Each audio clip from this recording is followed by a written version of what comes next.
And it is, and here we are.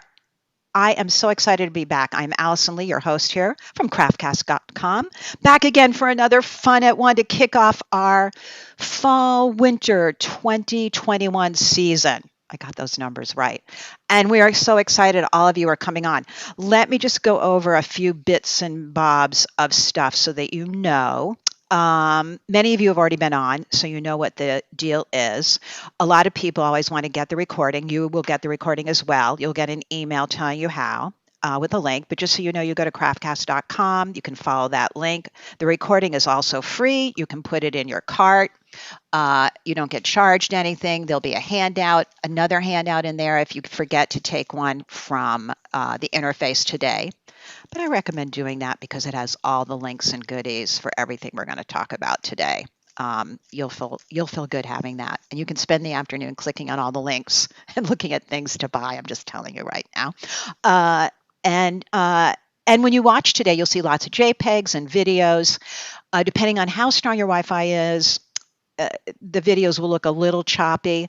Um, they haven't come up with the best thing yet, even with all the new Zooms and all the new stuff out there to run really what's called 30 frames per second videos from your desktop that can also do everything else that we need. So, but in the recording, everything runs um, full speed. Let me write in because everyone who's missed us so much, you're so cute. Let's see, Linda, you're right. If you're just seeing that graphic, everyone who's popping on, you are seeing the right thing. We haven't started the presentation just yet. Let me write in, let me just write into everyone. Let's see, how am I going to do that? All right, no sound. This happens to people. If no sound or if you lose sound, maybe just write it. Or if you lose sound, log out and back in. It's usually your internet. And back in. And that should do it there.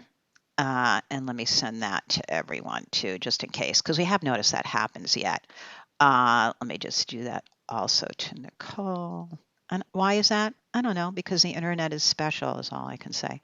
All right, so there's that. But I have a lot to show you today, so let me race through everything else. Here's the first coupon code that you want, which is Fun at One. You get 20% off all the new classes.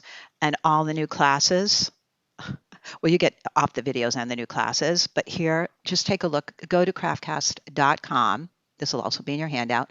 Go to our upcoming live webinars and see all these new and fabulous things. I'm just telling you, I know I'm going to be there.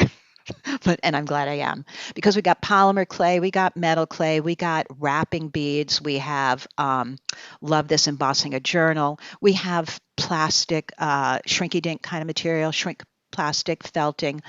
It's just a lot of fun, just saying. So take advantage. You can take advantage of that by using your coupon code. Just go there. You can also just go into the video tutorials to get all of our past classes as well. You'll just see everything listed. We have so many things, and we have tons of fun at ones that are free too. So take a look. There might be a particular fun at one that you missed that you might want to check out. So check out all of that fun. And then I just want to thank our sponsor. We love Cool Tools. And I tell you right now, I wouldn't have a sponsor on it if I didn't really love them. And Cool Tools delivered through all this. If people are in quarantine or lockdown, and they have all the supplies, they have great customer service. They are giving us, wait, I have a little coupon. Let me read that from them, what they are doing. I know it's not on metal clay and kilns. They have 10% off their order, but you just have to exclude metal clay and kilns. And their code is CRAFT10. That's in your handout too. So you can order lots of supplies from them. Let's see, still no sound. That's not good for people. Okay. Let me just tell them to check their speakers. Just give me 1 second, everyone. Try one more time. Let's see. But lots of other people are hearing fine. I'm because you're all writing in. Great. Thank you, Lisa. You have no problem, Pan. All right, thanks. So, I think it's just their Wi-Fi. If you turn off all your mail and Facebook and all of that, that also helps too. Let me write that in. Facebook and mail if sound issues. Okay. Let's see if that helps everyone. All right, so let's get started. All right, so today, first up, who knows Jamie at Craft Chameleon? She does all kinds of really fun live feeds on Facebook. Jamie, why don't you unmute? Do you do it? It's Facebook and YouTube? Where do you do all your live? Yes. Okay. Yes. Well, I'm lucky enough to be able to do it on Facebook and on YouTube and on Periscope. So I hit all three. And it's great. She does all kinds of fun stuff. And guess what? Today, she is going to show you. I've been looking at these and going, I love those. These are those faux geode coasters. And she's going to show us how she does those. Plus, she's giving 10% off with a coupon code, FUN@1. The link is in your handout if you want to get the little acrylic that you use underneath. So let me start Jamie's video. She's going to show us. I love these, and I love that color. So Jamie, tell us how you do this. Okay, so we just start off with these this acrylic set of our shapes for geodes. Okay. And there are 4 different shapes. And I'm showing you the shapes there. So you're going to take off one side. You're going to leave one protective coating side on, and you're going to take the other one off. Unless I'm telling you one. Then you'll need some mixing cups. You'll need the resin, and we're going to mix up some colors. First, I start my first layer. You can do it however you want, but my first layer, I like to do kind of a clear coat with glitter because I like glitter, and I just do. I don't like the mess, but I like the glitter. And this is a UV resin, so it really contains the glitter well, so it's not as messy as you might think. And I'm just using different colors of glitter in the resin and spreading it out in an irregular pattern that sort of will match what I'm doing when I come back in with color. And this gives me my top layer sparkle. You want this to be very thin. If it's not thin, you're going to have peeling. So make it very thin. Okay. You can put it in your UV lamp or out in the sunshine to cure it. It doesn't take long at all. I have a low attention span, so I could never quilt like you do, but this is fast. It goes fast. You can do a set in an evening of coasters. I'm using mica powder right here. I'm just stirring it into the resin to make my colors, and I even take multiple colors and put it together. The reason I like the mica powder is it has like a pearlescent sheen to it. You'll see here I need more depth, deep color than what I have in mica powder, so I'm using a little alcohol ink, which works really well with the resin.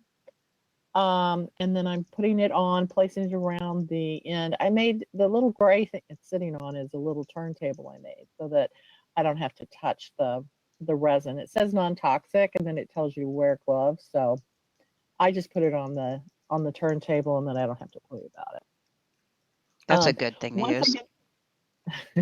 Once I get done with spreading this, it's going to go back into the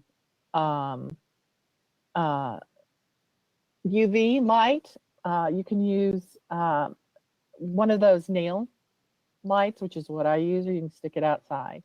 Now it's out of the UV light. Now we get to see what we made. So it's like the big reveal. And now you can call it finished right here. You do not have to put any edging on, but geodes are kind of craggy, on the outside. So I use this silver leaf, and I just use some of my leftover. I'm showing you one that I left plain. I'm using some leftover resin that I had mixed up. You can use whatever color you want. Put the silver leaf around it. You're going to cure it again. And then I would use a soft toothbrush but I didn't have one, so I just used the little stick that I used in a baby wipe to clean off the edges, and it gives you a nice irregular shape. We send little feet, bumper feet with each set. So you put your feet on so that it's raised up off the table when you use it as a coaster. And there you go. Adorable. So there's two there with the silver leaf and one without, just to show you. I love that you did that all in fast motion too.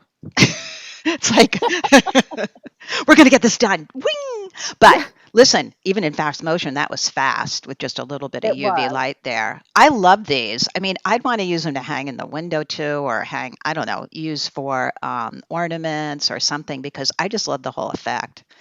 I tend Hmm. to go towards sparkly. What can I tell you? Anyone out there who's done some resin stuff? Doreen wants to know, okay, how does the UV resin cure under the silver leaf edging? I have no idea. And the first time I tried that, I thought, I wonder if this is even going to cure. But it cures rock hard. So I don't have an answer for you, but I do know that it is hard. There's no getting it off. It's that hard. It's really like a geode, a crust on a geode. I love that. Oh, and you Hmm. guys, if you want to, let's see, Pam said, yeah, it's a chemical reaction. See, Pam would know that, Ms. East. Jennifer, you use resin a lot, right? All right. Did you guys come? There's a great free Fun at One that was all about resins. And Robert Danzig showed, I think, like, I don't know, 7 different kinds of resins. So if you want to Hmm. know which one to use or any of those reactions, that's a great place to watch and all the different resins he used there because it was great. I love it. I mean, I think they're so pretty. It's a fun project and it makes, I love doing table setting things, Hmm. right?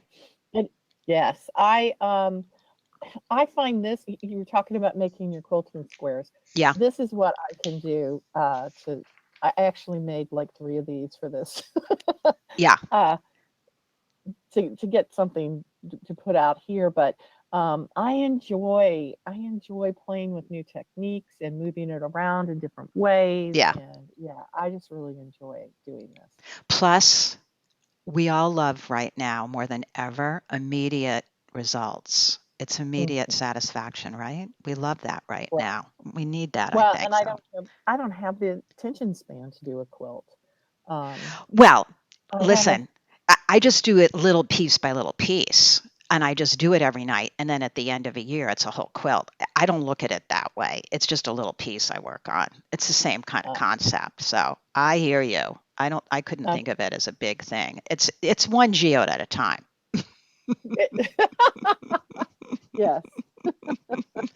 All right, we love that. So everyone, if you don't know Craft Chameleon, the link is in your handout. Check it out. There's fabulous supplies in there.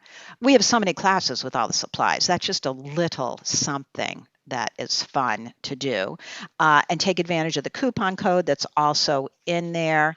Uh, what was it again? It's 10% off. You'll get 10% off that acrylic piece if you want to make those. So enjoy That. that. It's just lots of fun. I love your site, Jamie. Thank you for coming on and showing us that. I always wondered how you made those. Well, thank you for the opportunity. My pleasure, of course. All right. Thank you, Jamie. You can mute yourself. And now, Ms. Tinapple is up next.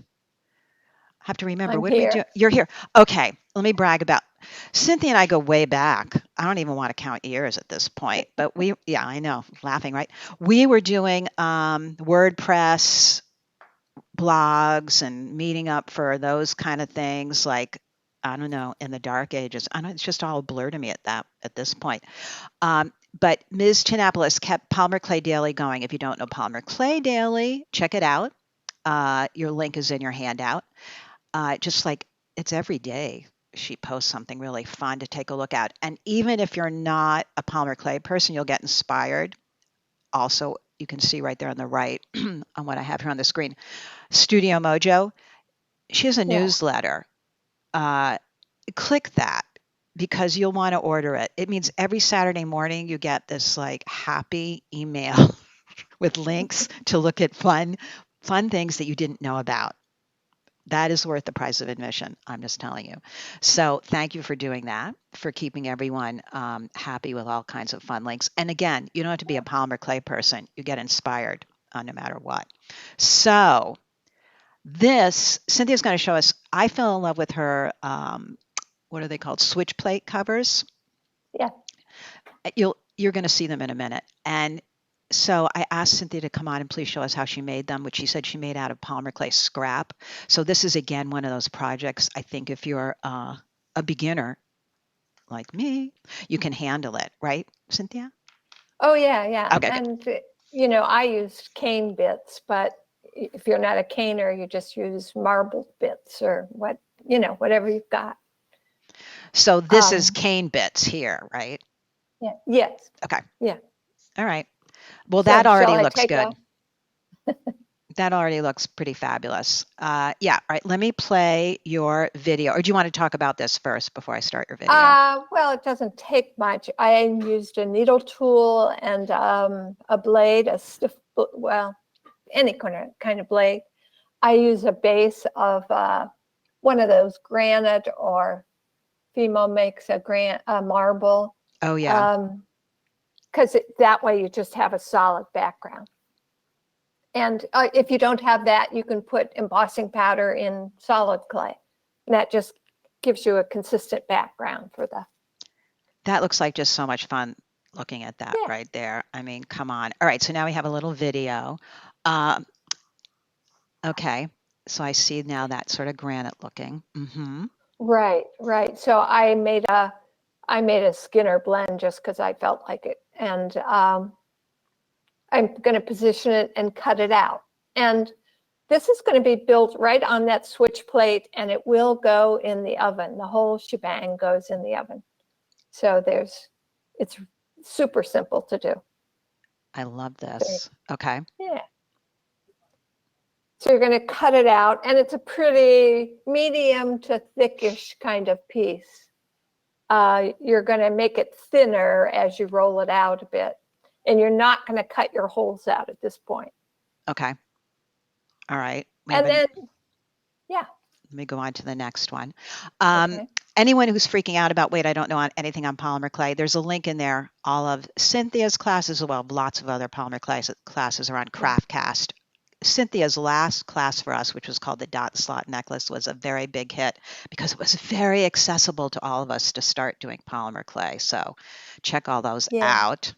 All right. So now you're going to make up your. Yeah, these are things I've just put together over the years, and they're just ends of canes and little scraps. Mm-hmm. So, but if you had marbled bits of clay, that'll work too. Or just stripes, and you can see it. They're very simple. Mm-hmm. And so I cut them into thin bits. All right, made them thin, and now I'm just sort of positioning them on the clay. And it's unbaked to unbaked clay. So. You know what? I see a theme here, like making geodes and making this. It's sort of the relaxing. It is. Yeah. Yeah. It's no fail. Yeah. And whatever you got, you put it up. And honestly, I was a decorator in another life. And so we always called switch plates wall warts because, you know, they were visually just in the way. So I kind of like making them match the room, or making them, you know, part of the decor rather than just some ugly thing on the wall. So now I just ran that video. Here, let me run it again. You're just rubbing it down? Okay. Right. I'm just smoothing that so it's a smooth surface, smoothing all the bits in. You know, I can see this is also, you know, when you just don't want to make like the biggest project in the world, this is one of those ones that's just doable to do. Right. And now I'm cutting out the holes. Okay. With a hole cutter. I'm just shoving it out because it doesn't have a plunger. So, and I kind of feel around for the hole because I know it's there. So you can put the screws in. And I'm going to sort of smooth it over the edges, and I'll trim it on the back. Do I have a video for that? No, we have Maybe. pictures for that, but I just Katie wanted to know what was that paper you used to smooth it down? Was that a wax paper? It could be wax paper. Okay. It was actually deli paper, deli paper, I guess. Yeah. You know what, Cynthia, I cannot believe how great that artwork looks. And that was scraps that you put down. It's all scraps, and it's even, some of them were like 10 years old, and you can see they cracked a little bit, but I kind of made that say, yeah, I meant to do that. Yeah, So. I frigging love that. All right, we do have some, how easy was that, everyone, right? And you we have some. Pop it in the oven. Pop it in the oven on top of the switch plate? Like What you do you said. mean? I mean, it stays on there. Switch plate, it's stuck on the switch plate at this point. Yeah. Okay. So you put it in the oven, you bake it according to the instructions on the clay, and then does it pop off the switch plate, or do you always leave it on? Okay. You could take it off, but I did some of those early on like that, and I didn't like the way they look. They kind of sink in because they don't have that structure underneath. Okay. Yeah. All right. Here, we're going to see some here. Fabulous. Yeah. My bathroom, but it matches the sink. So I saw this one. That's your husband. That's my husband. I did a photo transfer onto polymer. I meant for it to be on his nose, but it didn't quite work out the way I wanted. It's on the way to the basement, so it didn't matter. No, it looks good. Monica said no liquid polymer on the switch plate first. Question? Oh, I did put, actually, thank you, Monica. I did put liquid polymer just kind of to, or white glue or anything, just to have some sort of bond between the clay and the switch plate. You don't have to do that. It's just sort of a little more, make sure. Yeah, it makes me feel better about it. I hear you. Brenda, I'm not sure if that's the thing. What did you put your clay scraps in to preserve to be used all that time later? Just put them in a plastic box, or they just stayed. You have to sometimes kind of warm them up a little bit with your hands to get them. I should have done more of that because they were so old they cracked. This is Katie Way. Actually, I buy some switch plates too from artists I like. This is Katie Way from Oklahoma. I feel like I've really screwed up in my house not having switch plate covers now. It's like I'm gonna have to do it. It's like a little piece of art. Yeah. Yeah. See, that's Marcia Palmer. I have some of hers, and she's an African American, so her plates always have a really fun textures to them. That looks great. No, I think Kim, I think she meant deli paper. She didn't mean parchment paper, that when you rub it down. Is that what you're asking about, Kim? Could be parchment, could be deli, could be wax paper, anything like that. Okay. Yeah.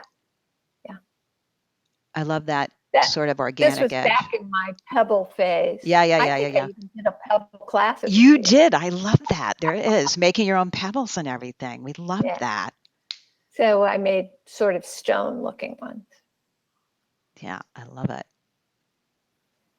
And that's Marcia. And sometimes I paint the screw heads because it looks better if you paint the screw head. Oh yeah, I love that. Darren wants to know, do you put anything between the scraps so they don't get stuck to each other? I guess when you were... No, I didn't. She makes it seem so easy, right, kids? All right. Fabulous. And here's the thing. I know all of you are going to make some of these. Would you please send me pictures at craftcast.com or post them on Facebook and put, tag us, Cynthia, myself. Cynthia did the dot and slot necklace just like, during our major quarantine time, and everyone was making them. And she sent me an email a little after the class, a bunch of hours later. She goes, people are, I don't know, all of a sudden copying my necklace. And then she laughed. She said, oh, no, wait, they took the class and they're making them all already. I know. At first I thought, great. What? That person is copying me. And then I thought, oh, yeah, she took the class. Right. Yeah. Everyone did them. It was so great. That's a really fun class. So go check that out too as well. All right. Thank you, Ms. Tinapple from... Thank you, Allison. always my pleasure. From Polymer Clay Daily, the link is in your handout. Go check everything out. There's going to be so much fun stuff for all you guys to link through for the weekend. So thank you for doing that, Cynthia. I will talk to you again soon. If you can mute yourself, and Miss Ginger Davis Allman, if you want to unmute yourself. Oh, hello. Hello, darling. All right, so let me give a little intro here. How many people do you know the blue bottle tree? Because you have to. There is so many information when you don't understand something. I love the people, and a lot of women, they have websites that just keep giving us the information, and I love it. And that's the blue bottle tree. So I asked Ginger, could you come on and just talk about like some of the myths, people who are just starting polymer, just to go over a few things. And even if you're into polymer, you're going to learn a few things. So Ginger is going to walk us through talking about, voila, polymer clay. About conditioning. One of the things that has to happen with polymer clay is conditioning it, because when it first comes from the package, it's usually quite stiff and sometimes quite crumbly. And people sometimes don't understand why we condition our polymer clay. And a lot of people will say that the reason why you condition it is to activate fibers or to make polymer chains activated or something. And that's not actually true. Mm-hmm. It's interesting about polymer clay. The whole purpose of conditioning is just to make it more workable. Okay. And if your clay is very fresh, it actually doesn't need very much conditioning. And some clay brands, when they're very fresh, you don't even need to run it through the pasta machine or anything. And so like the next 3 slides actually that's a little bowl that I made, and there's 3 of them here, little bowls that I made with Cernit translucent, and I didn't slice them. I didn't run them through the pasta machine. I just started with a block of Cernit and molded it in my hands and turned it into these objects. So conditioning didn't need to be an arduous, long process. And conditioning does not make things stronger. That's another myth. When people have breakage of their clay, they assume that it wasn't conditioned well enough. And actually, that's not true. These never have seen a pasta machine, and yet they're incredibly strong. Okay, you hold that thought one second, because we just have to talk about how freaking gorgeous these are. I mean, they look like glass. I love when she said, so I made these bowls. These are freaking gorgeous. Well, thank you. And that is just great. I know they are gorgeous. Everyone is saying how gorgeous they are. And let's continue here. All right, so we're going to go on to, it looks like some caning then. Right, and these aren't canes I made, but I wanted to point out that people assume that conditioning, that the purpose for it is to mix your clay. Mm-hmm. Well, if that were true, then clay that sits around would become unmixed. Mm-hmm. And as we see with canes, these canes are several years old. Matt Kernan made those, and they haven't mixed, as you can see. So clay does not become unmixed as it sits. Ah, okay. That's why I included the canes. And the next 2 slides are also canes from different makers. Those are by Tony and Ed Street. And then I've got another slide of someone's from Eye Candy Clay. And notice how the precision stays clear. Polymer clay does not become unmixed over time. So clay that sits around doesn't need to be mixed to be conditioned. It just needs to be softened up by working it in your hands. Got it. To make it more workable. That's the purpose of conditioning. Okay. And next, I've got a slide just showing you how I like to condition things. You don't even necessarily need a pasta machine. Well, here you are just cutting it right out of the. Right. Right. Okay. You just take some slices. Don't try to condition the whole block, especially if the clay is fairly stiff. So take slices of it, and then it usually works really well if you don't have a pasta machine. You can just roll it with a roller or a glass or a rolling pin. If you have a pasta machine, it does work well to do that. And the whole purpose of doing that is just to get it smushed around so that it starts to be soft and workable. We And like once that you've done term, that, smushed around. That's a good technical smushed around. term. I'm Yeah, all, yeah, I'm all about yeah. making my own words. Why Yeah. not? So, and then the next slide is just showing you what it looks like when you condition your clay in your hands. You want your clay to be soft and kneadable and workable. Okay, good to know. Okay. That's the whole purpose of it. And you can accomplish that by just a couple of seconds of kneading in your hands if the clay is fresh.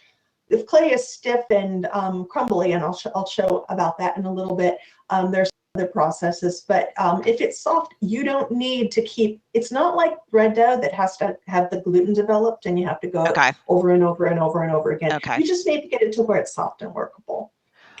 And then, wait, let me just go back 1 second, because we love these canes and they're amazing. And when I first saw canes, I was like, what the frig? We have great classes from Sarah Shriver. I would be remiss without mentioning her over on CraftCast, because she really, awesome she is amazing. And she really explains to you how to create the canes. But we have tons of great polymer clay classes from Mags shows us, check out Mags's class. I mean, we have lots of polymer. So if you're looking at that going, what? Check them out.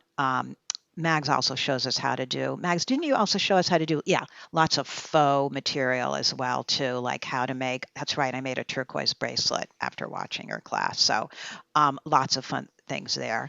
Oh yeah, Melissa Muir. Oh, thank you, Monica. We have Melissa Muir classes where she shows you how to do it too. So there's amazing. You can learn how to do this. So I just didn't want to not say anything about those amazing artists. Definitely.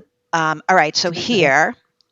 Well, and people always wonder, does polymer clay become unconditioned over time? And yes, it starts to gel up immediately and starts to become stiff. And some brands become noticeably stiff after just a few minutes. Even if you precondition your clay, you're still going to need to work it a bit to soften it up right before you use it. And the longer you go, the more conditioning it's going to need. So like if it's many years old, like the clay that Cynthia was working with that switch plate, that scrap clay had been sitting around for a lot of years. So it was quite stiff. And that's why she said she should have softened it up a little bit with her hands to keep it from cracking, because that does happen over time. And all clay will do that. And next I've got a slide of my polymer clay essentials. I sell tutorials and ebooks. And if you're curious about working with the medium of polymer clay, the Polymer Clay Essentials ebook has an awful lot of information about kind of to get you up to speed of working with the material. And wait, let me tell everyone, you're getting 25% off all your courses and everything through the end of the year. The code is FUN@1. I'm going to brag about her for a second. You want to learn something that's more than just, push it over there. Like, okay, this is where you get all the information that you can really understand why something happens the way it does. So maybe we'll get to talk her into doing an actual video class over on CraftCast at some point. I'm all about the why. The why makes my brain explode. I love it. Love it. There you go. So take advantage of that. That coupon code and the link is in your handout as well. All right. So now we're going to go into, this is the cracking of it, or how it crumbles. Well, what happens is if clay, sometimes if you buy clay from a craft store, or if it's sitting around and you open it up and you expect that you can start softening it with your hands, and you try and it's just this crumbly mess, and you think, oh my gosh, what has happened? Did it get baked in a truck, or was it in the warehouse and got too hot? And actually that's not typical. I mean, that can happen, but typically clay does not cure in trucks. It just doesn't get that hot in those trucks. It seems like it does, but it actually doesn't. What happens really is polymer clay does tend to get crumbly. It gets hard and stiff and therefore crumbly as it ages. All polymer clay will age. Even manufacturers that deal with this material, with the polymer vinyl materials, have to deal with this aging process. And it's a little bit like when you put your pasta into the fridge and it soaks up all of the sauce, and how you have to add more sauce when you want to heat it up the next day. Polymer clay is the same way. So over time, it soaks up the extra plasticizer. It sort of soaks up its own juice and will get stiff and crumbly.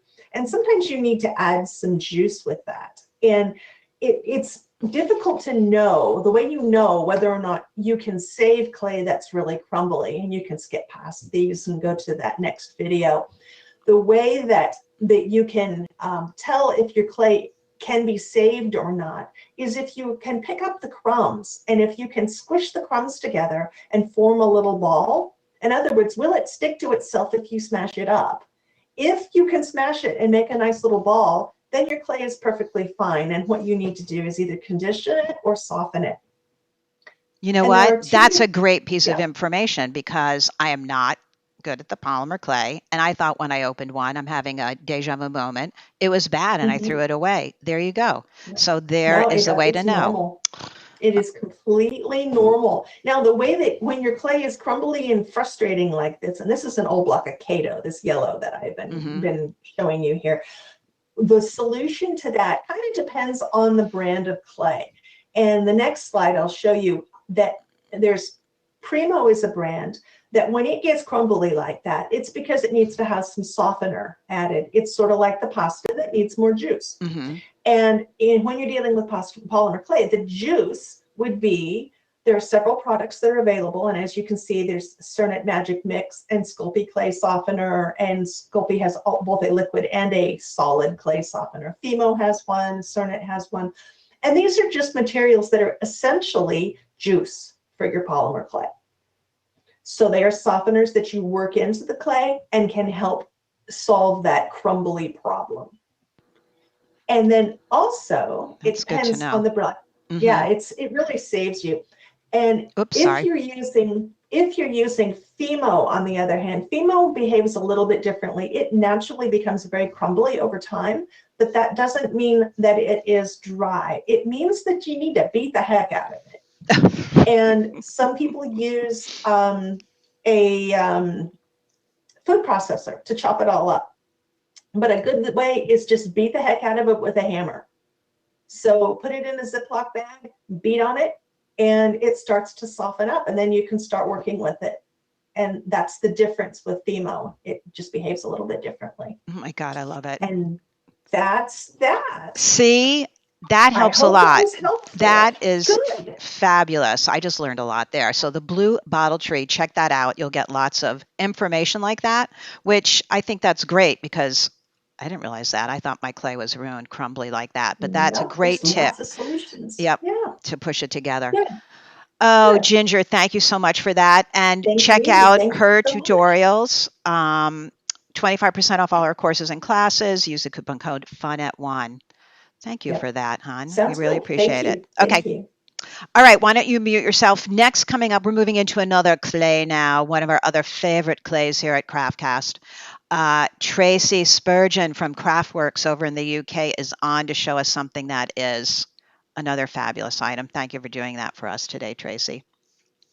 You're welcome. It's great to be along on Craftcast again. So thank you for having me. We love it. And you have so many great classes over at Craftcast. One of the things I love about Tracey is she has her own school. She has her own online classes. We like to each promote each other. It's a big world. I love that we're a win-win type of organization and work with people who feel the same way. So there's so many great projects. And also Tracey sells lots of supplies. So what happened was I saw this supply. Let me just jump to it so you guys can see what's coming up. And they are these kaleidoscope templates. And I thought the results and everything she did with them were so cool. I thought it would be a great thing to show you guys today. And it's also doable if you're beginning metal clay, which we love. I believe you even said that the project you showed us can be torch fired too, right, Tracey? Did you say that? Absolutely. Yeah, definitely. See. Definitely. You can torch fire all your silver clay. So that's fabulous. So that's, just so you know, when you go to this link, Tracey has made the kaleidoscope templates cheaper for us. That's already in there. You don't need a coupon code. So that's really lovely. Sure. What you're seeing now on screen, it says it's £3.95, but actually if you go to the website now, we've already reduced the price to £2.95 for anybody that would like to purchase the set of kaleidoscope templates. You'll find other stuff you want to order too, I'm just telling you. So beware. It's another, Thank you. what do we call another rabbit hole we go down? All right, so let Another me, little rabbit hole. another Yes. little rabbit hole. All right, so here is Tracey's site. Again, everything is in the handout if you want links. I know some of you are already clicking on the links and looking, but look how fabulous these are. And I'm like, how did she do These that? were a couple of these are a couple of examples. So using those kaleidoscope templates, these are a couple of examples of pieces I've created for, and we're just going to go through a quick tutorial to show you how these are made. Now these kaleidoscope templates we've made on our curio. I should say my husband has made on the curio, our silhouette curio. So we've made them as a little set. And they can be used in lots of different ways. You can mix them up. You can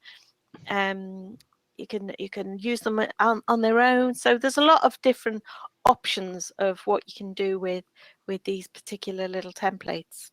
I didn't know you were doing your own curio things too. That's great. Yeah. I know it's a great little tool. Designing things. It is a fantastic tool. Yeah. So this is the tutorial. So here I've got some badger balm to prepare on my work surface, and I've got my little template here as well, and also just a little balm onto a work mat. So I'm going to take my piece of clay now, and I'm going to use my spacer bars. Now I'm using my 1mm or 4 cards thick spacer bars as I roll the clay out. So I usually roll, lift, turn, roll, lift, turn. I never try and roll it in one hit.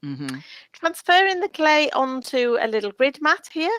Now I can place the little template on top of the clay. It just about fits. Perhaps I should have used a little bit more clay. With one firm roll, once again, still with the spacer bars there, I've now sort of embedded that into the clay. Now to pierce out the apertures, and I use my favorite needle tool. This is a Pergamano needle tool. Dip that into the badger balm and begin to pierce out. So the needle tool is held directly upright with the needle touching the card at the base, and just push up against the template. You've got resistance there, so you can pierce this out really cleanly.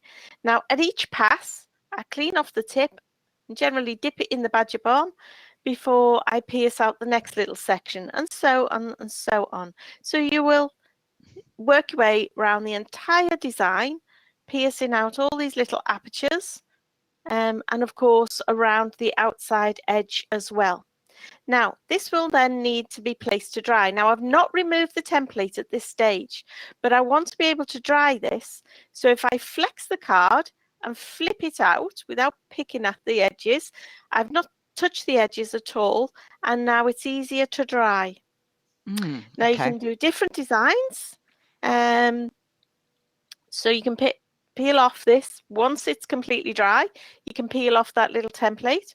Comes off nice and easily. Just work your way around very gently, and it just pops off quite easily. And then you've got a really nice clean piece.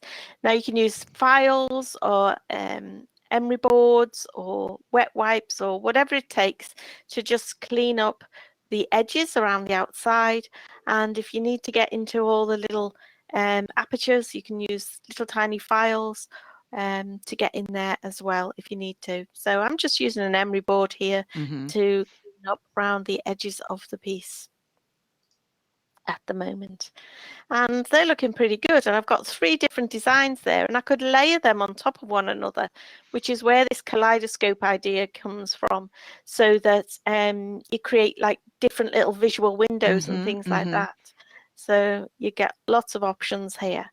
So there's the 3 pieces all cleaned up, and I'm not actually going to use them all at the moment. So now you can see I'm using my craft knife, and I'm just going to gently cut away some of the outside edge. I'm going to work my way round methodically. So cutting in one direction first, and then once I've been around the whole of the piece, I'll cut in the other direction.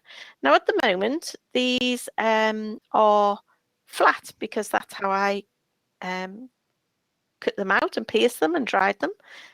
But what I'd really like is for them to be, or at least some of them, to be curved, sort of dish-shaped or lentil-shaped. Now, I can do that by using a little trick that I like to use. Once I've pierced off and got off all the excess that I want, then I'm going to pop my little piece into a wet wipe.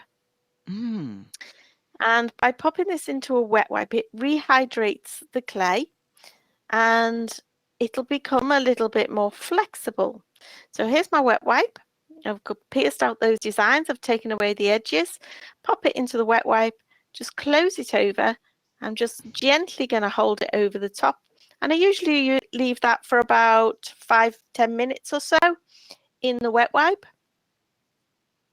And now I've got myself a doming plate. Now this doming plate is something that I purchased from a hobby craft store, and it's actually used for quilling. Oh, right. But it's perfect. It's perfect little spheres. So if you've got one of these, fantastic. You can use measuring spoons, that sort of thing. Now, as I peel this out of the wet wipe, you can see they've become really, really flexible. So peeling them off, pop them on top of those little doming shapes, and I can gently ease them down now to create that domed or dished shape that I want to create. So just gently ease them down with my fingers, just encourage them to hold their form on there. Sometimes they just want to pop back up again, so you just need to give them a little bit of attention over a couple of minutes to make sure that they are holding the shape onto that former. Then I will be placing those to dry once again. Now, I would be placing them to dry perhaps in my dehydrator or leaving them to dry naturally. Once they're dry, you can now see that they are in that dish shaped, and as I place them together, I've got a little bit more three-dimensional shape and form to them. And that's a couple of alternatives there that you can do as well. Oh my gosh, I love it. And this one, I had two of the same, of course, treated it a little bit like a lentil bead to join them together edge to edge. So using a little bit of paste or slip, whatever you want to call it, then pasted a little bit of into the edges and sort of joining them together, making bails. I've added a few spots and dots for embellishment there, and they're ready to go to fire. Now, the one that looks like the lentil bead sort of shape, as you can see, I've propped it with some fiber blanket, and that's how it's going into the kiln to fire. But these can easily be torch fired as well. I've actually even embedded a little tiny bit of fiber blanket into that lentil as well to stop it collapsing during the firing. But yeah, added some gems as well to create our beautiful pendant pieces. Okay, I'm just like sort of blown away how those work. Aren't those great, everyone? I know, it's fabulous. Let's see, what clay? Brandon wants to know, what clay were you using, Tracey? I was using art clay silver. Okay. Darren, I know we love Just those spots. Regular art clay silver 999 quality. Okay. I know Darren said love those spots and dots. I agree, they're adorable in there. Those and what's great is how many different effects you can get with those templates. Now, you said this was one of your students you wanted to show off their work? That's right, yes. One of my students, Joy, who I see regularly, she I would gave her a set, and she made this particular pendant, and she put a lovely dichroic glass cabochon in the center of her piece. So yeah, working on a similar sort of principle. You know, there's options for putting all sorts in the center of here. Could even be a piece of polymer clay. You know, you could make a polymer center to punctuate it as well. So just thinking back to what Cynthia was saying. That's such a good idea too. Yeah, put your polymer clay. Oh, you can make what I learned from Mags's class, fake turquoise, and put a piece of turquoise in there too. Absolutely. There's so many options, isn't there? Yeah. Definitely. I love that. Oh, so cute. And so, like, I believe doable. I mean, listen, I'm watching your hands. You don't shake at all. You just did everything perfectly with perfect nails and manicure, I just want to say. But I can see it's still doable for people who are, more beginner, having Sure. those templates in there. It's great. And I love this ring. You said this is how you got inspired, was doing this ring? Yeah, now I made this ring probably around about 2011, and it's on the same sort of principle. And it was when I was making this ring that I got this idea of kaleidoscope. I could see, because as you can probably see there's kind of two layers there, one Mm-hmm. sort of going in one direction and one going in the other direction. And Mm-hmm. I could see an opportunity for these to kind of move and flex and become kaleidoscope. So, yeah, this was where it began, and it kind of developed to taking it into a different level, really, and different patterns, different ideas.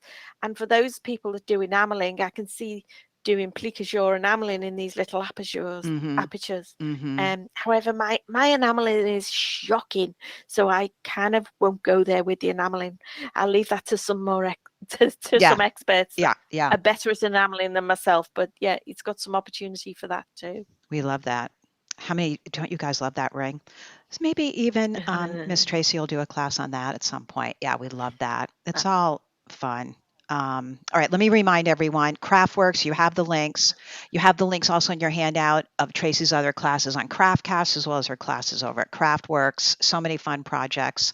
There are the kaleidoscope stencils, and you'll save some money on those. She sends everywhere, not just the UK, so you can order. And thank Absolutely. you for showing us that. You're welcome. It's a pleasure to be along. It always is so much fun. All right, thank you, Ms. Spurgin. Next up, we have Ms. Barbara Becker Simon. Tracy, you can mute yourself. Hi, honey. How are you? I'm good. Good enough. Hey, exactly.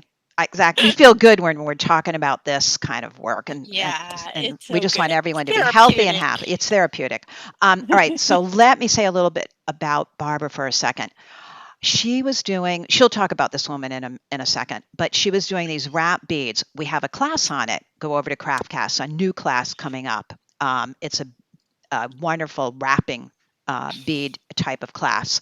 And I thought, again, along the lines of how we're all loving immediate gratification classes and things that you can mix all your media, like Tracy just said, you could put polymer clay in the middle of that pendant.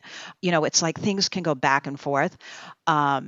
So this was a way to wrap your polymer clay beads or glass beads. And I thought, this is great. What a fun way. So Ms. Simon came up with that class. You can purchase it. It's upcoming over at the Craftcast site. And here's a little introduction of what she's going to do. Okay, your turn, Ms. Simon. Okay. I have to say that before I do anything with the wire work class, I have to bow down and acknowledge Lynn Merchant. She is an artist from California.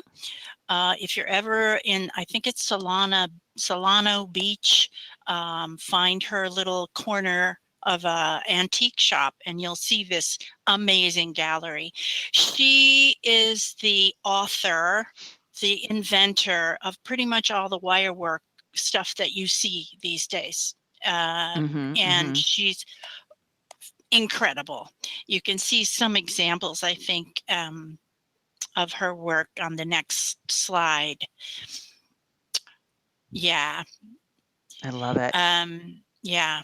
About 20 years ago, if you can believe that, my chapter of Florida Society of Goldsmiths had her here in Fort Myers for a 4-day workshop, which she didn't like to travel. We had to wait 2 years to get her to come. It was awesome. Here's another slide of her work. There's so many people who are typing in right now, bowing down to Lynn Merchant, that they love her. Oh, yeah. I mean, she is the queen of this. Forget anybody else. She's the one. And she has a very interesting story about how all this wire work started. I don't think I have time to even go into a short explanation of it, but during the workshop, I hope to be able to do that because I really, really need to pay her so much homage. This next slide is the result of my 4-day workshop that I had with her.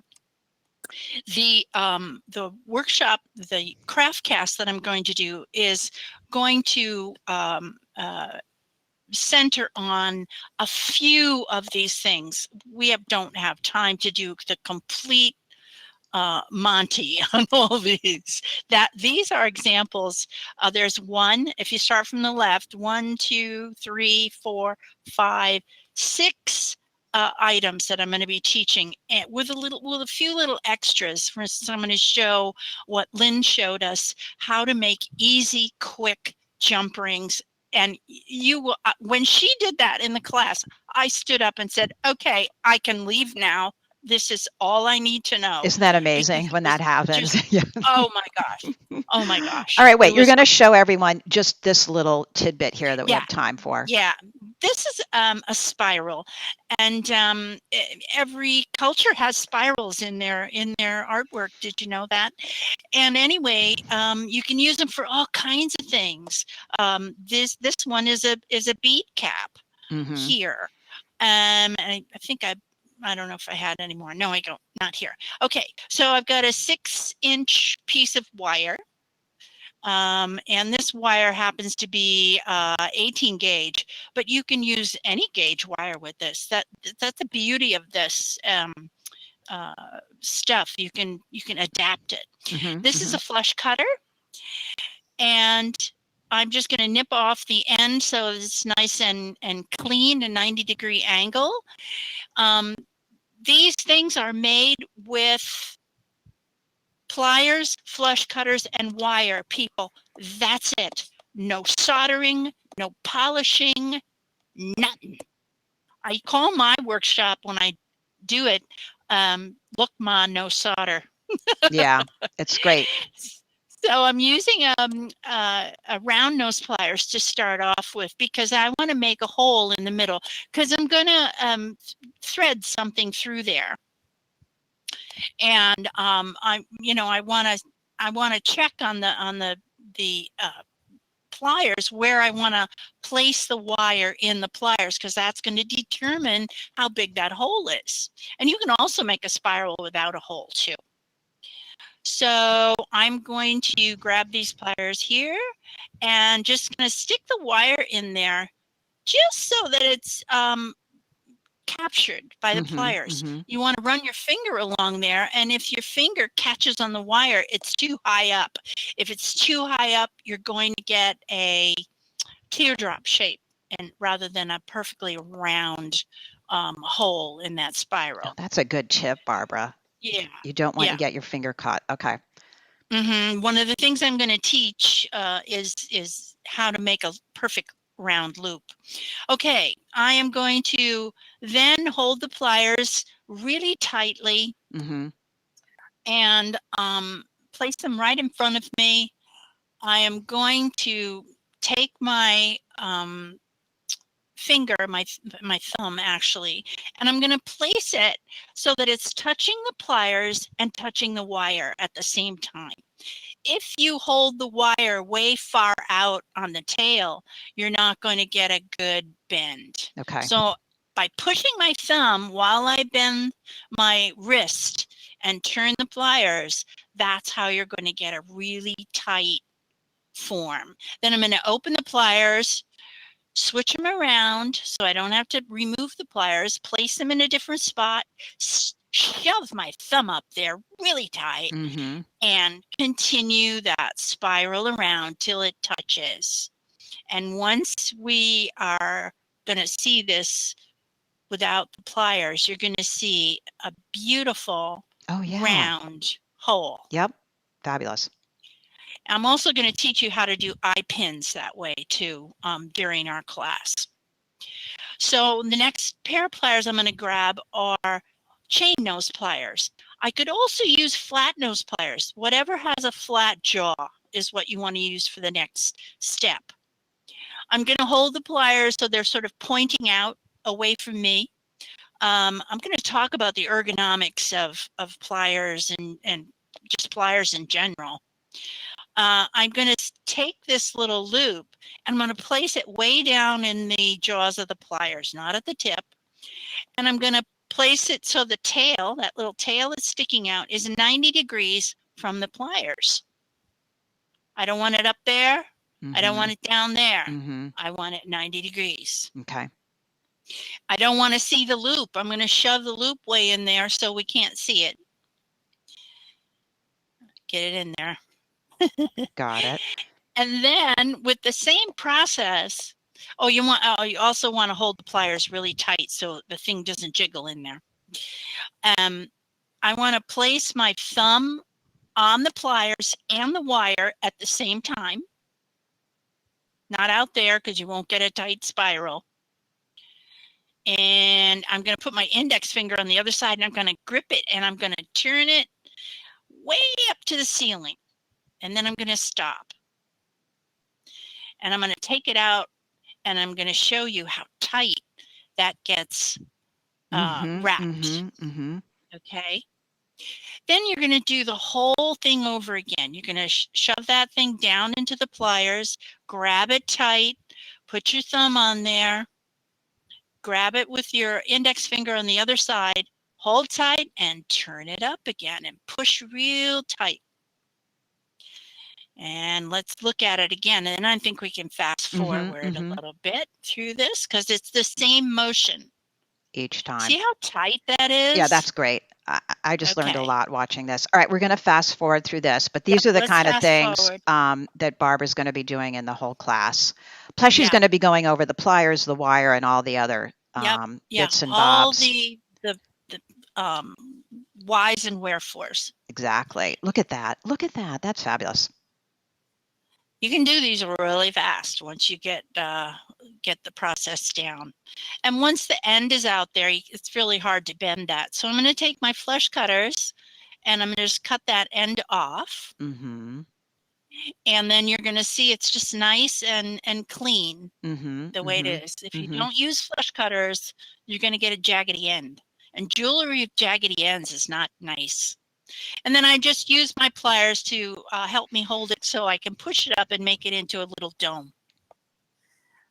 And you can see how that's going to work as as bead caps. It just makes any bead you make, it just zooms it right up into much more elegant. It does. Look at that. All right. So yeah. So here is a little, I link these all together. These are the projects that we're going to do in the Craft Cast. This is, as you just saw, the bead caps, and that's got an eye pin in there that I'm going to show you how to do.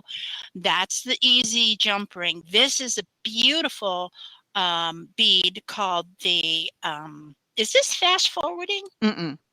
Oh, okay. That was a coochie coil. This is an expanded coochie coil, more jump ring. This is a way, that was the Calder coil. This is the coochie coil. Awesome bead. It looks really complicated, but it's not. This is the croissant bead. Lynn named these really cool names. I'll explain them. And then this is what she called the naked link, which is so essential to anyone who wants to put jewelry together. And then these are V-links, what she calls V-links, and they can be used in a manner of ways. And this is the naked link with a bead, or 3 beads actually, strung on there. I love it. You know what, Barbara? I could just see it making it all wire with just one bead in there with everything. I mean, it's exactly. You could take those V-links and make a necklace that's 20 inches long with just those V-links like that. And it would be elegant and beautiful. Love that. All right, everyone, come over. You can use the Craftcast Fun at One 20% off coupon right now for the next week and buy Barbara's up and coming class on learning all of that. I think it's fabulous. I love this art form. It's so good. I think it's so good.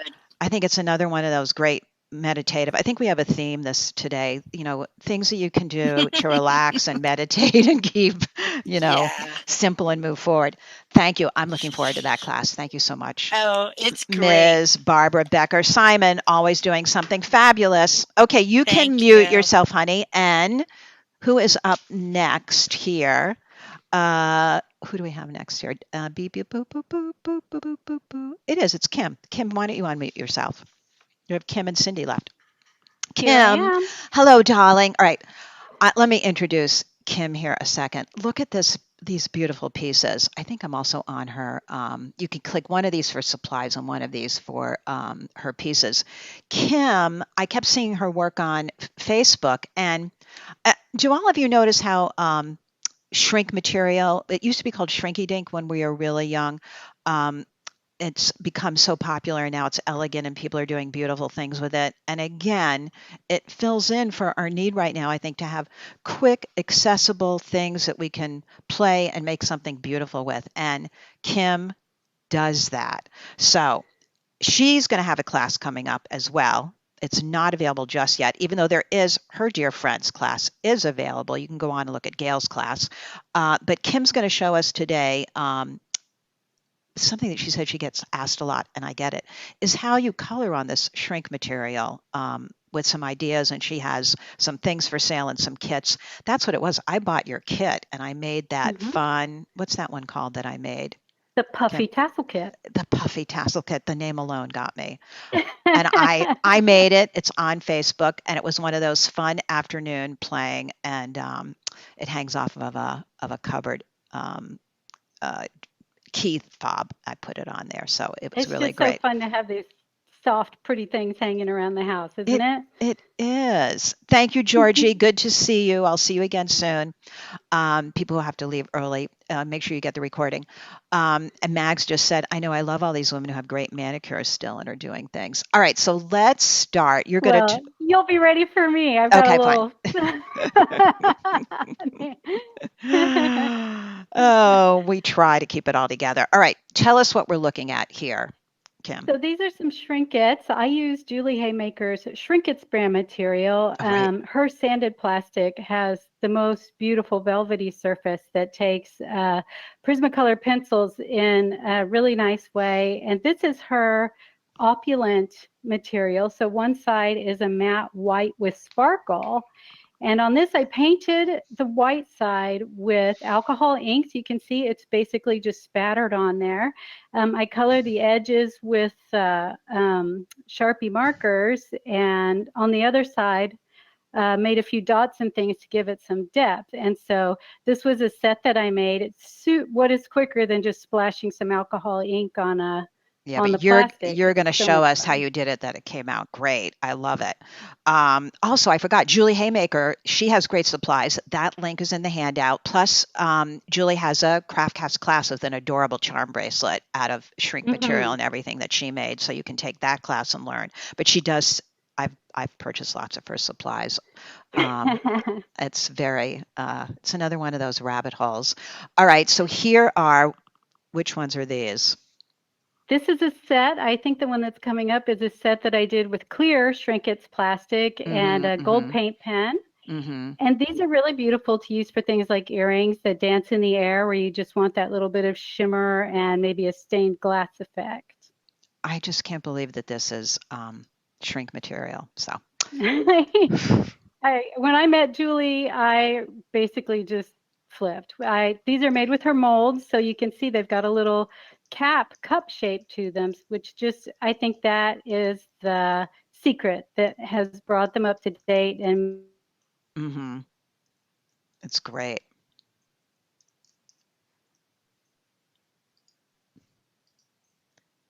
Wait, we just lost you, or did we lose me? I'm hearing you, Allison. Oh, you are? Okay, good. Thank you. We lost Kim. All right, let's see if she can get back on. I'm going to keep showing her pictures because they're beautiful. And I'm also going to talk about, all right, I can go on and keep talking because I actually studied this beforehand because I love everything that she has. So look at these. Now, this is all, Kim, when you come back on, just unmute yourself and interrupt me. This is all done on this shrink plastic. Oh, there she is. Yep, I'm back. Okay, good. I was just saying, you can interrupt me as soon as you come back on. This is still more of the shrink plastic, and it is, how did you get is that a silver pen that you used? I used the silver paint pen. It's, to me, it's not quite as bright as the gold, but part of what I was showing on this is that you don't give up. If they come out dark, a lot of people have asked me since I started doing a couple of videos, oh, it's really hard to tone them and get them light enough. But if it looks a little dark, go on there with your light Prismacolors and that's a good metallic, idea. and they can just be really beautiful. Yeah, because if you do it shrinking something, your color becomes very intense. It gets darker as you shrink it, and sometimes it's disappointing. But that's a really good idea to save it. All right, so you're going to show us how you got this, which cracks me up. Okay. This is guaranteed not to be too dark, this method. Just I'm going on there with my Sharpie markers. I'm on the sanded side of Julie's brand of shrink plastic. The other brands that you can get are also good and fun to use, but hers has an extremely even, almost a parchment paper like surface that I find it's unique, and it takes the Prismacolor in a much more even and really thicker way. And so also the fineness of the sanding on it allows you to spread the color around. In a minute, you'll see. I know, this is like, really? This is scribble? I can do this so far. I'm with you. Yep, you don't have to have special inks or, messy bottles. You can see I do not have a perfect manicure. I have like a Sharpie alcohol ink manicure. That's what I have. I'm with you. And so I'm just, I want them to blend together. So I just thought, okay, purple, I'll lay some pink on my blue, and I can't resist one last hit with this pink lemonade color. You can see they're not just the basic Sharpie colors, but they're not hard to find, these pastels. They're probably just from the craft store. So then can't resist one more pink. More pink is pretty much always going to happen. But to blend this all together, you could use anything that has 70% alcohol. I'm using grain alcohol because for a while there, drugstore alcohol was hard to find. And I even used hand sanitizer. That's what cracks me up, that you can use we all have some, I'm thinking, hand sanitizer for this. As long as you have 70% alcohol, it will activate the inks. If it's less, you'll know right away because it gets kind of gummy. But it's not destroyed because you can always come back with that stronger alcohol. And it's so forgiving. And you can see this is super faint, but you can see just a bit of tint there. And at the end, you'll see I did a photo where I shrank it. So you'll see how much color really comes up in such a pale effect. Yeah, it makes it look like a watercolor painting of some sort. All right, and then you do a similar thing with alcohol inks.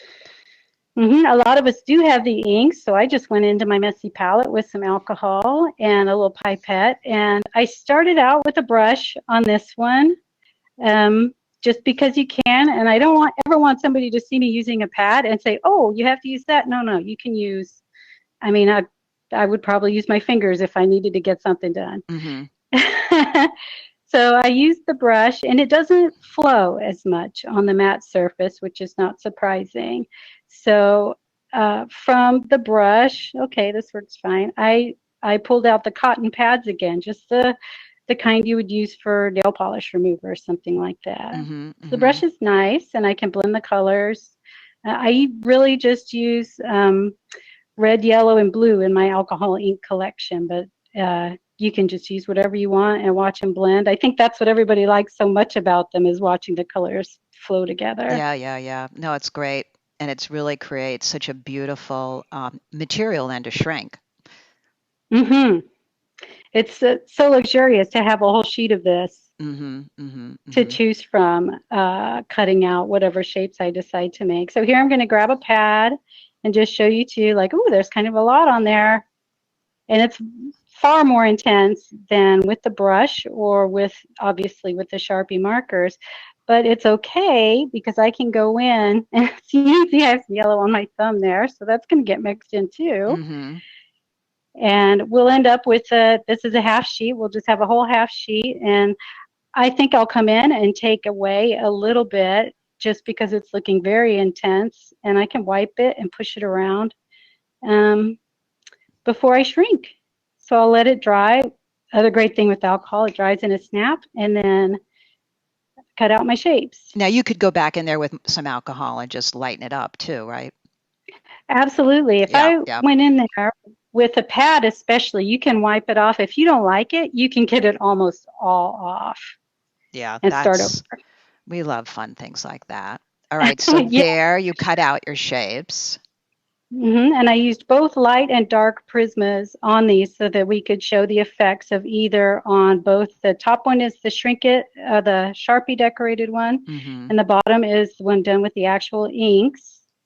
And then when they're shrunk, you can see even the pale one really has a lovely pink color to it, and the top one is really much more vivid. The dark and light pencils show up beautifully on it.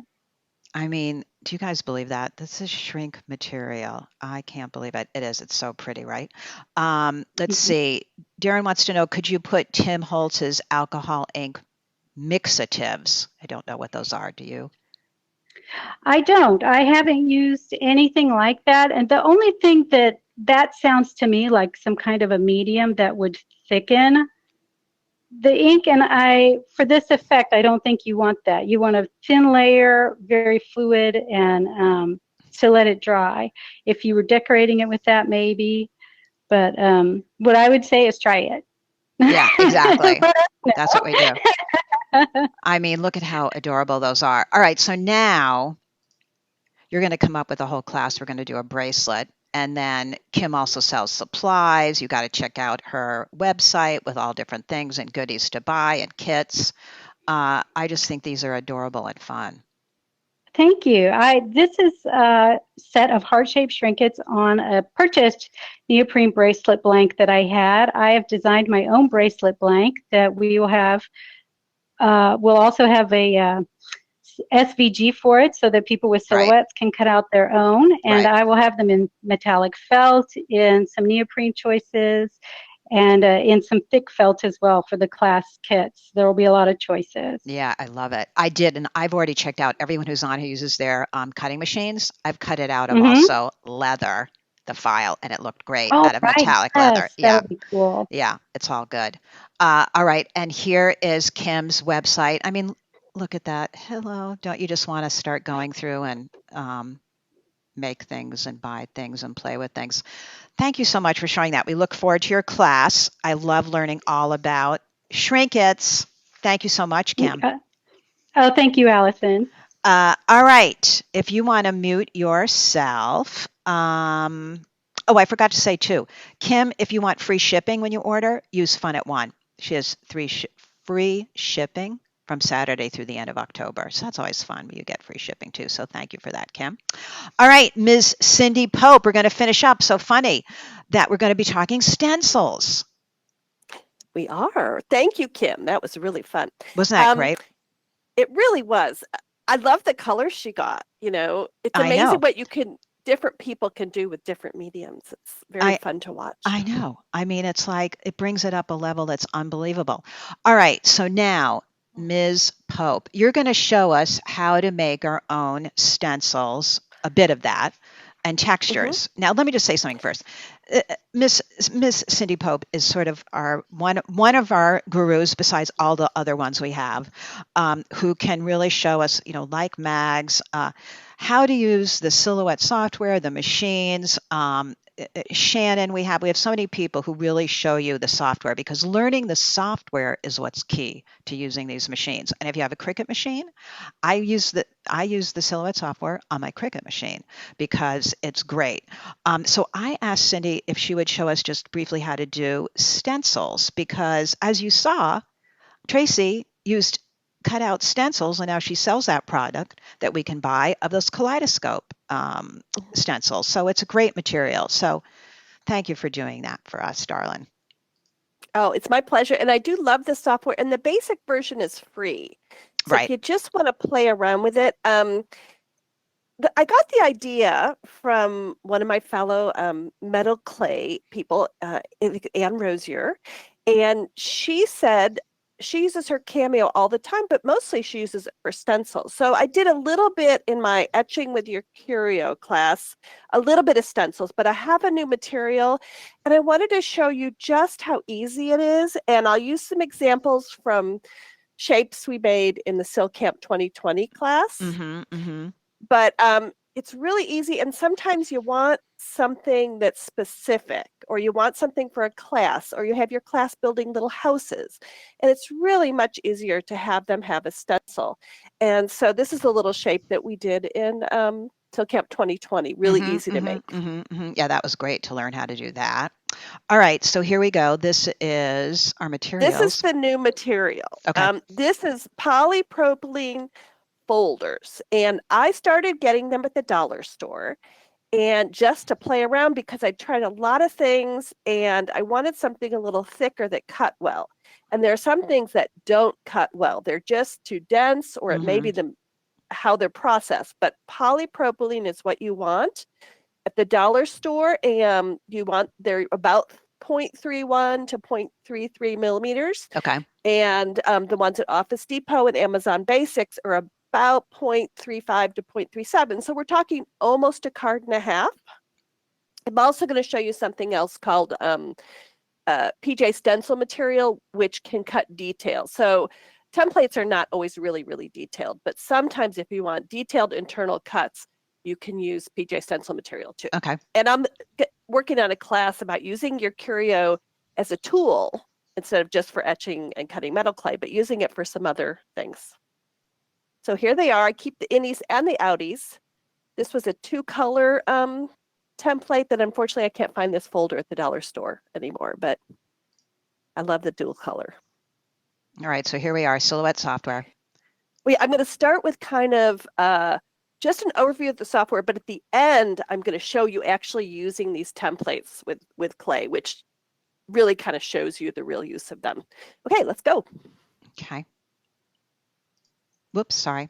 That's not you. I got too excited there. Hold on. Barbara. Wait a minute here. Let me close that one so that we don't. There we are. So impressed with her glass skills.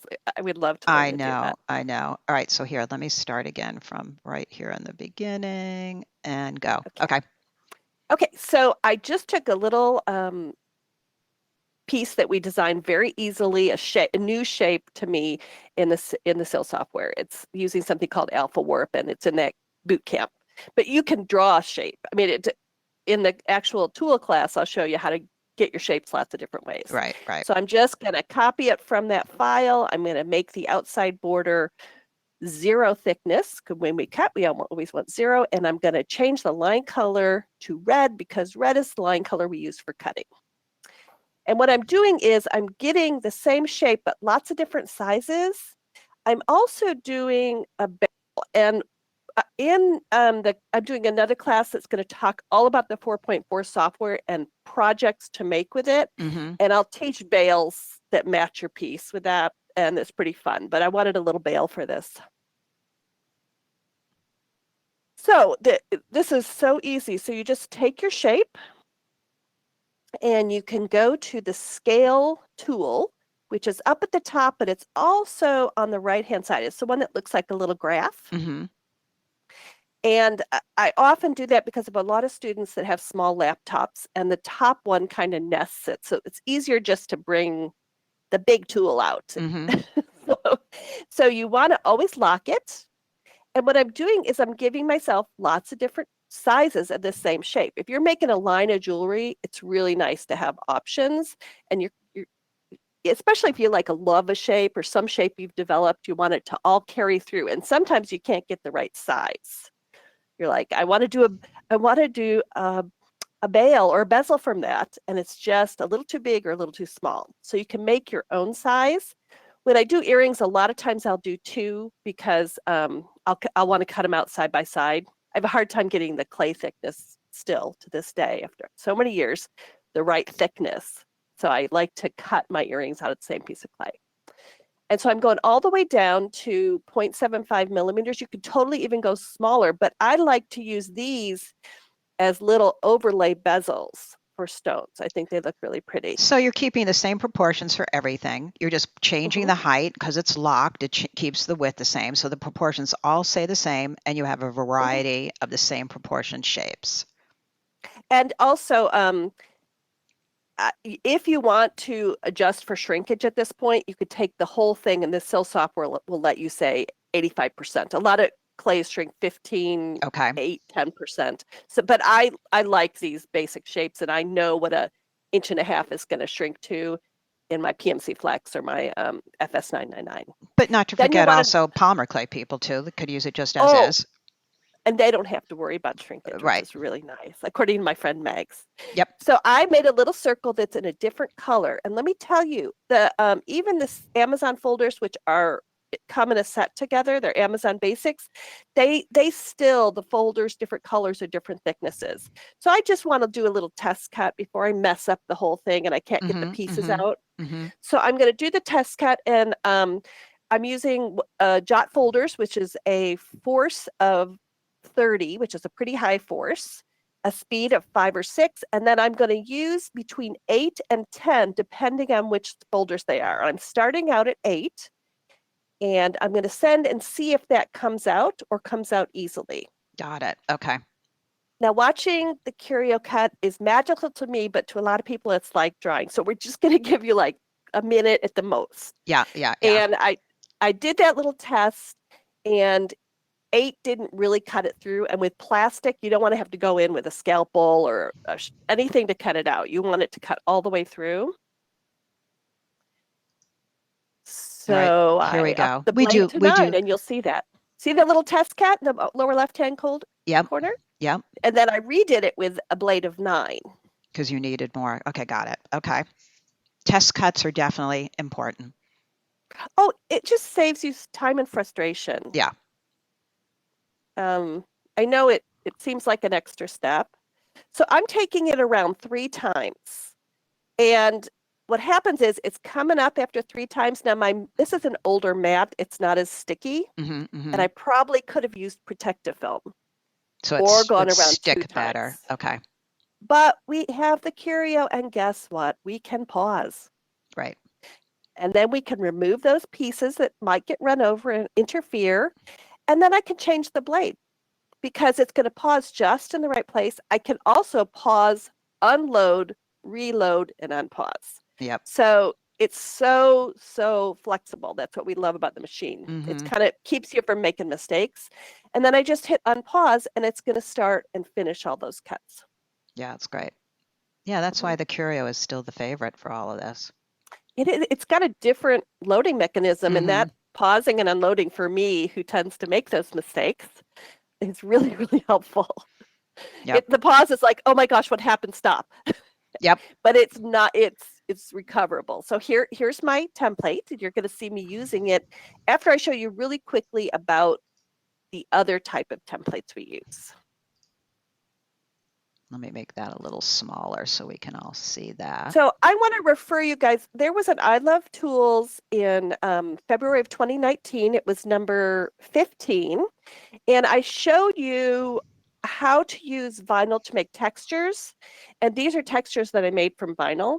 And I am obsessed with this because I couldn't make these from a stencil because those pieces would fall out. And it wouldn't work right. And this is a lot easier. So I'm going to be teaching that. But look at that little clip in the middle of I Love Tools 15. It's really interesting. I'm very excited to show everybody that.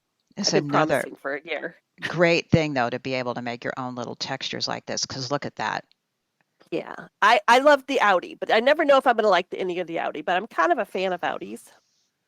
You know, we do also have the class on cookie making and using stencils as well. So I'm looking at these, of course, I'm getting a little hungry and thinking, oh, look, that would work great for cookies too. I'm not the big baker in my family, but I can make stencils for them to bake with. Exactly. And so this is the PJ stencil material. And this there's a lot of materials that are 1 card thick that will not cut. This will cut in very fine detail. And it's a proprietary material. I don't know exactly what it's made out of, but I can get the detail with 1 pass which keeps it from coming up and being run over, and it sticks great to the mat. So I'm going to show you how I use these, but this is something else I'll be teaching in the class. Okay, making your shape template. Okay. Yeah, so the PJ stencil material is, you can make a template and from any shape that you design. You have to design it a specific way. And I just took one that we did in Silk Camp. They're called Squarish Swirls. Silk Camp 2020. I was a little obsessed with these because I have squarish butterflies. I have a lot of but I like a tribal look. So to me, that this looks very tribal. So I cut these out in a couple different ways. And then here's the one that I just made a little pattern from the same shape. I love the pattern. And everyone who's kept, when she's saying 2020 Silk Camp, it's a class on Craftcast. Yeah, it's a design class that teaches you how to do shapes and, and patterns and things. It's very fun. It was a really fun class. It went a little long and there's too many bonuses, but you learn a lot. No, wait, that's the invert now of that. Well, I'm going to take the same one, and depending, if those of you who do vinyl, depending on what I weed out, it can be an innie or an outie. Oh. And so I made both. I just cut it multiple times. And vinyl cuts easier than anything else you could cut. Okay. So here is me using that little guy. Okay. So I've got a 3-card piece of clay. And it doesn't have to be flexible. I oiled my texture. This is permanent vinyl, so you can oil it and then rinse it off afterwards if you want to. And then I'm going to put another one on top. I didn't go all the way up. Normally you go up a card lower than your acrylic plate, which is what I used. Jamie's acrylic plates is what I used on this. And then I'm just pushing it down and making sure I've got it in there. You could actually also flip it over because the acrylic is beautifully clear and you can see if it didn't go into any of those sections. But I knew it did because I'd done it multiple times. And then I'm just gently pulling it up. Cool. And we're going to zoom in a little bit so you can see what it looks like. And yeah, I really, I had a lot of fun with these. This particular technique, it's, I think, the second or third one we teach in that class. What a great way to make textures. And when Cindy just said Jamie, she meant from Craft Chameleon, Jamie, who was on earlier. Chameleon. She has, I mean, between everyone who's come on, we can keep Happy and supplies for a long time, plus cool tools. Oh, we have everything. I love acrylic because I etch on it too, but I really like it as a surface for textures.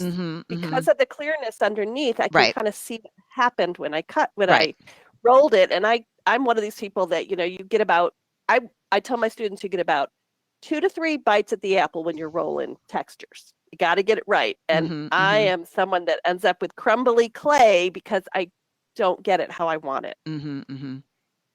So then I just pull it up and then I have my 2 pieces. I'm going to dry. Lovely. And there they are. Those look great. All right. We have just a little bit more to share with you guys. So I'm going to show you using, this is the one where the PJ stencil material. And there's something interesting about this that I can tell you is when you put something that will be an outie out, so my symbol is going to be an outie, something physics-wise happens. And when you roll it, the inside comes up above the rim of the plastic. I don't know why, but it probably is this is a card, it's a whole extra half a card higher.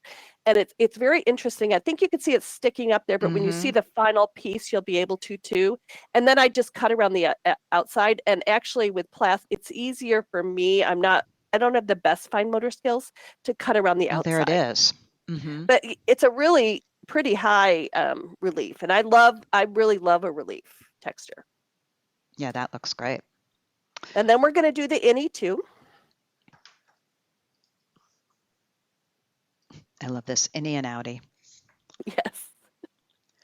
And I cut this once and I got an innie and an outie from the same cut because depending on how I wanted to use it. I don't love that it's clear because I lose them a lot. That's why they were taped to a piece of paper.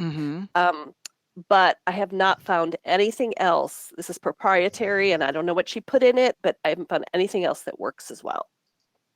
And my students love, this is the first little thing we do in class for fun before we cut with the curio, and they love these textures. They're really fun to use and easy. Oh, as people are watching you, I'm just going to answer some of these questions. Yes, Cindy has a class for using the machine. In your handout, it'll say Cindy's other classes. There's tons of them. There's a link. You'll click through and see all of her classes. If you want to know which one, just send us an email if you're thinking or you're not sure. Doreen's like, oh, another thing to buy. I know. Pam Easter says there's never too many bonuses. I agree. I think I can't stop myself. Katie said the same thing. Ambitious. and Allison says you only get an hour and a half worth of video, Cindy, so you're going to have to put that in a bonus. Exactly. So this is nice and deep too, but this is actually a whole card deep. You can glue them together and layer them up if you want to go a little deeper, if you want to use like Pam's techniques. But it's really fun. And so I'm kind of, I love to use it for metal clay and etching and cutting, but using it as a tool is a whole different thing. It's a whole different thing. I love it. It's amazing detail and everything too. And that's what actually Monica was just saying. And I don't know, Mags, who else is on for polymer clay? Mags, I think that's a great idea with even taking, I wonder how many layers you could do, Mags, when you're doing that in polymer clay. Now that I have my oven, Mags just helped me buy the right oven from polymer clay, so I'm official now. Mags made some using the vinyl, and I don't know how many layers she used. And I also have some using a thick vinyl, which goes really deep, which gives you a bold look. But that's all on the I Love Tools 15. But Mags did them in polymer clay, and they looked fabulous. Yeah. Oh well, listen, we're only 6 minutes over. I don't know how that happened. It's we did it, and we've learned so much, right, you guys? What do you think? Mags, bunches. I know, right? You used the stick stuff, Mags said. Okay. I just am ready to go play and make things. That's for sure. All right. So Cindy, I love everything. You give so much and share so much with us. And I know tons of people feel the same way, as well as all of our lovely panelists who came on today. I just want to thank them all so much. I know you can hit your hand icon and that's sort of like applause so that everyone feels they're getting applause, because I know you all feel that way. Thank you so much. And before we all say goodbye, let me just say, you got your handout. If you forget about it, you'll get an email about the recording. You'll get that email tomorrow, and it'll be the link. Remember, it's free. You just put it in, and you can check out. If you're new to CraftCast, you'll set up a library. Everything will be in your library, which is great because you can find it all there. Use the coupon code FUN@1 so you can sign up for all the great new classes we have. I mean, I'm just sort of blown away and excited about all of that, plus all the other links and wonderful things that people offered to you today.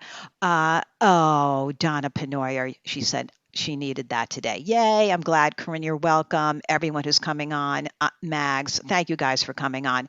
You guys, if you all want to unmute yourself, all your panelists, and say goodbye. I know everyone loves hearing your names and all of that type of thing. So thank you guys for coming on. Jamie and Cynthia and Cindy. Thank you very much. Kim. Yes, it was a lot of fun. Thank you. It was great. It's always fun. So, all right, everyone, we have classes starting. Wait, here, let me just show you all your polymer people. This is a great class. It's starting, I think it's Saturday. I have to now pay attention to my schedule. It's going to be our first class off is a polymer clay, and Deb Hart is showing how to make these great polymer petroglyphs, and you'll get those 3 different animals. I love these little boxes, pendants, things. So that's going to kick off the season, and it is, it's this Wednesday, not Saturday. It's a good thing I checked the date. So anyway, thank you guys for coming on. You'll get lots of emails. I look forward to seeing you all again soon. It's been a pleasure. Everyone stay healthy and happy and make lots of fun stuff. Goodbye, everyone. And thank you all that came on. Thank you, panelists. I'll talk to you all again soon. Thanks. Bye-bye. Bye, everyone. Bye-bye. Thank you, Allison. My pleasure, hon. Bye-bye.